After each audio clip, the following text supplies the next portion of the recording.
Hi, I'm Ken Kennerly. This is a true story about my family, a house fire, and the castle that rose from it.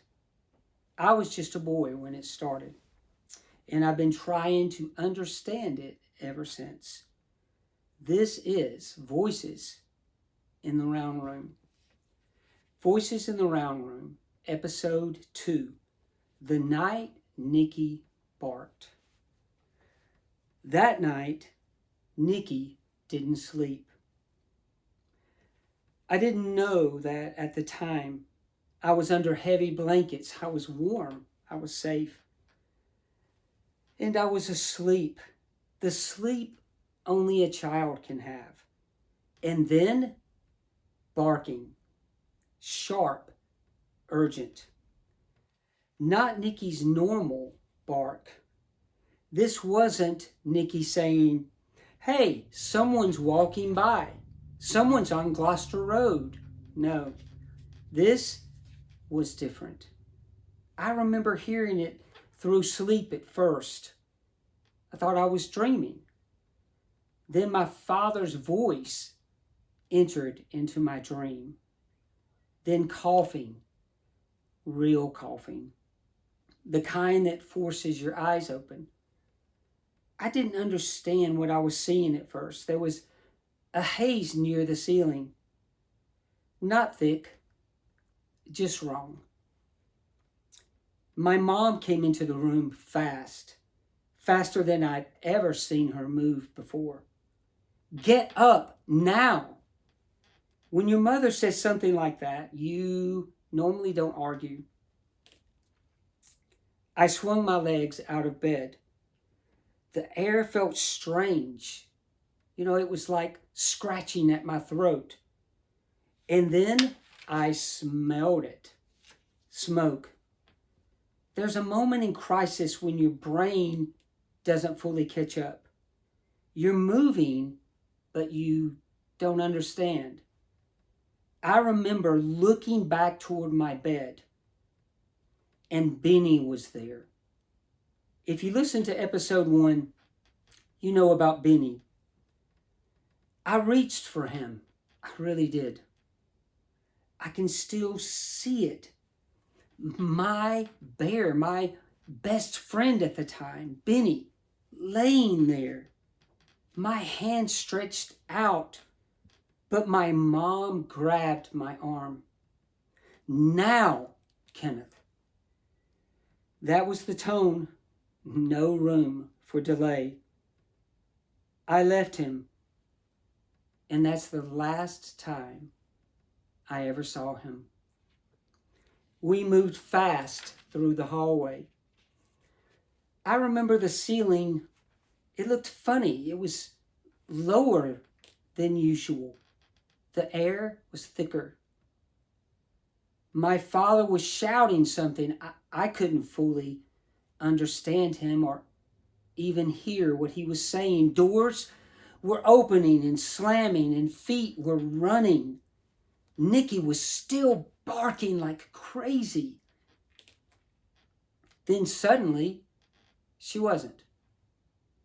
We were outside, and that's when the cold hit me like a splash of water. It was freezing, the kind of cold that bites. I turned around, and that's when I saw it. Flames weren't everywhere yet, but they were there. Orange light flickered where it didn't belong. Windows were glowing, and the sound, that sound,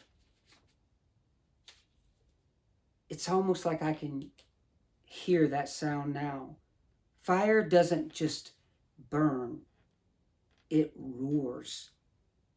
There's a sound to it that you never forget. And then it happened. Something that I've never forgotten. It's one of those things in life that stay with you. My father went back inside. I didn't understand that part until years later. As a child, all I knew was that he disappeared into that smoke. And that terrified me more than the fire. The rest of us stood in the yard. Neighbors were coming out.